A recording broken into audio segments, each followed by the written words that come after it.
Hi guys, this is साहिल। तो आज हम टॉपिक पे बात करने वाले हैं कि ऑनलाइन हैकाथॉन्स ज़्यादा बेटर रहती हैं या ऑफलाइन हैकाथॉन्स ज़्यादा बेटर रहती हैं। तो दोनों के बारे में आपको बताऊंगा कि इनमें से कौन सी आपको हैकाथॉन्स में ज़्यादा पार्टिसिपेट करना चाहिए। तो पहले बात करते हैं कि ऑफलाइन हैकाथॉन्स की। जैसे हमने स्टार्टअप हैकाथॉन जो नेशनल लेवल की थी उसमें पार्टिसिपेट किया था।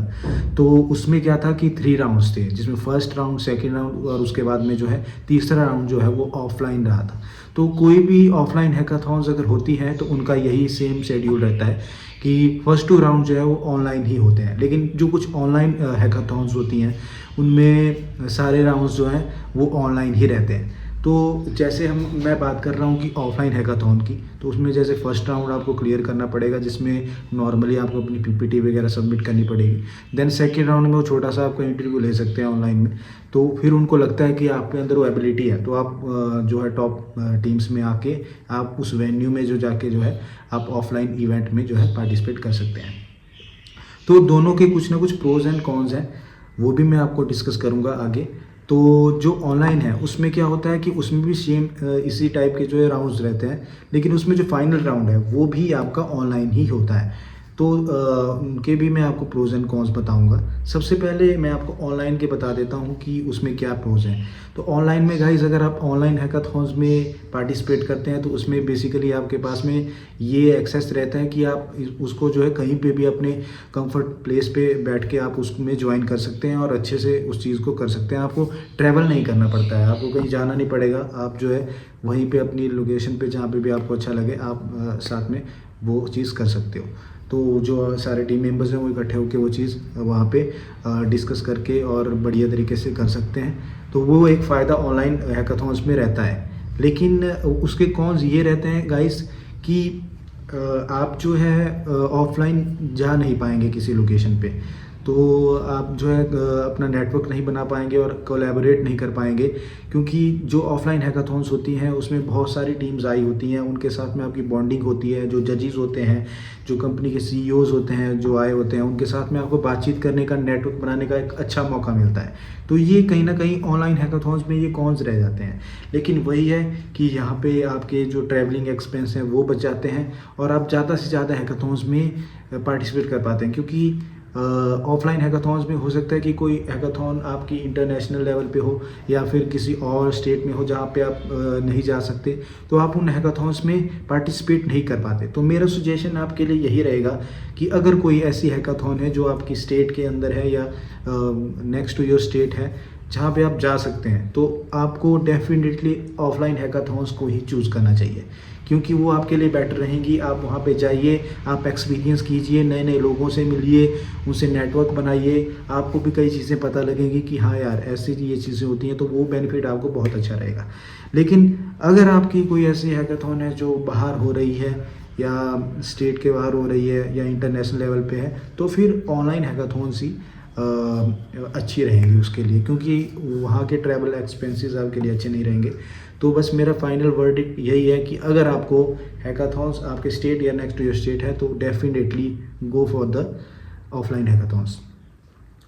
दूसरी बात ये है गाइस कि ऑफलाइन हैकाथॉन्स में आपको जो है काफ़ी अच्छा एनवायरनमेंट मिलता है, मतलब as compare to online hackathon में आप अपने कंफर्ट जोन में होते हो। लेकिन ऑफलाइन हैकाथॉन्स में आप काफ़ी टेंस्ड फील करोगे, बिकॉज वहाँ पे जो वेन्यू का जो माहौल होता है वो काफ़ी आपको मतलब कभी आपको प्रेशर आ जाता है कि यार हाँ, वो टीम बेटर कर रही है, हमें भी कुछ अच्छा करना है। और वहाँ पे आपकी जो पिच होती है वो भी फाइनल पिच जो है ऑनलाइन होती है। तो वो जो एक्सपीरियंस है गाइस वो ऑनलाइन में कभी मैच नहीं हो सकता, क्योंकि वहाँ पे आपको जो है रियल टाइम जो है चीज़ें करनी होती है और वहाँ पे जजेस को आपको फेस करना होता है, फेस टू फेस आपको उनको समझाना पड़ता है। कुछ प्रॉब्लम आ जाती है तो उसका सॉल्यूशन आपको ऑन द स्पॉट निकालना पड़ता है। तो ये फ़ायदे आपके जो है ऑफलाइन हैकाथॉन्स में आप ये चीज़ें सीखते हैं, जबकि ऑनलाइन हैकाथॉन्स में ये सब चीज़ें नहीं होती। उसमें आप डेफिनेटली आपको हार्डवर्क करना पड़ेगा, लेकिन आपको ये जो इंटरेक्शन है, जो फेस टू फेस इंटरेक्शन है वो चीज़ ऑनलाइन में नहीं होती है। तो ये फ़ायदा आपके लिए रहेगा ऑफलाइन हैकाथॉन्स में।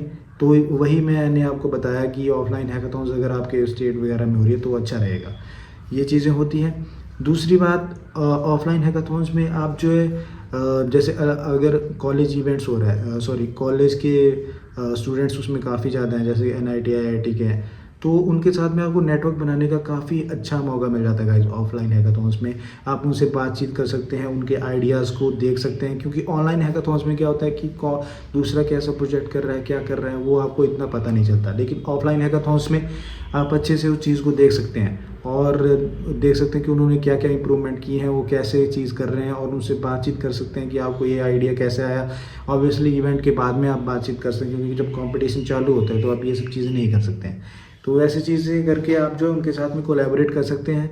और जैसा हमारे केस में हुआ था कि जो CEO थे, उनको हमारा जो प्रोजेक्ट है वो काफ़ी ज़्यादा इम्प्रेसिव लगा, जो किसी AI कंपनी के थे, तो ऑन द स्पॉट उन्होंने हमें कार्ड वहाँ पे दे दिया। तो वैसी जो अपॉर्चुनिटीज़ हैं, वो अपॉर्चुनिटी आपको as compare to online offline में ज़्यादा मिलती है, क्योंकि वो आपको आमने सामने देख रहे होते हैं कि यार इस बच्चे में जो ये टैलेंट है, ये टीम जो बहुत अच्छा कर रही है, और इनकी जो मतलब कम्युनिकेशन स्किल्स है वो आमने सामने ज़्यादा पता चलती हैं, और ability to face the fear, वो चीज़ भी आमने सामने ज़्यादा पता चलती है। तो वो किस तरीके से जो है टीम्स बता रही हैं, तो वो भी जजेस देखते हैं, और ऑन द स्पॉट भी आपको अपॉर्चुनिटी डेफिनेटली इस तरीके से मिल सकती है। जबकि ऑनलाइन हैकाथॉन्स में ऐसा होता है कि आप अपना जो है टाइमलाइन में वो प्रोजेक्ट पूरा करते हो, देन सबमिट करते हो, और आपका नॉर्मल सा इंटरव्यू हो सकता है, इंटरव्यू नहीं सॉरी, आपका प्रोजेक्ट की पिच हो सकती है, तो आप उसमें सिंपली बता सकते हो। लेकिन वो जो रियल फील है वो गाइस ऑनलाइन में अभी तक पॉसिबल नहीं है। तो इसलिए ऑफलाइन हैकाथॉन्स इस मामले में थोड़ा सा एज ले जाती है। तो ये चीज़ है, इस चीज़ पे आपको देखना चाहिए कि आपके लिए कौन सी हैकाथॉन्स अच्छी हैं।